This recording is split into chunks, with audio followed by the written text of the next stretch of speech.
এই গ্রাফটি রিপ্রেজেন্ট করতেছে বয়স বৃদ্ধির সাথে সাথে মানুষের জীবনের সময়গুলো কিভাবে অতিবাহিত হয় এবং কাদের সাথে ব্যয় হয়। কিছুদিন আগে আমি আমার গ্রামের বাড়ি থেকে ফেরত আসি এবং আসার সময় আমি আমার দাদুকে বেশ ইমোশনাল দেখেছি। মোটামুটি কান্না করে দেওয়ার মতো অবস্থা ছিল। ঈদ যখন শুরু হয় তখন বেশ আমেজপূর্ণ আবহাওয়া থাকে, সবাই খুব হাসি খুশি থাকে এবং বেশ আনন্দের সাথে বাড়িতে ফিরতে থাকে, যেটাকে আমরা বলে থাকি নারীর টানে বাড়ি ফেরা।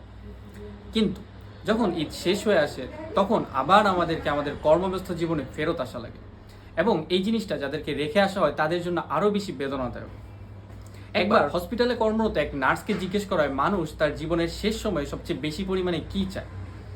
তার উত্তরটি ছিল এমন যে মানুষ শেষ সময় না তার মেডেল বা সার্টিফিকেটগুলোকে চায়, না তার টাকা পয়সা চায়, না তার সম্পত্তিগুলোকে চায়।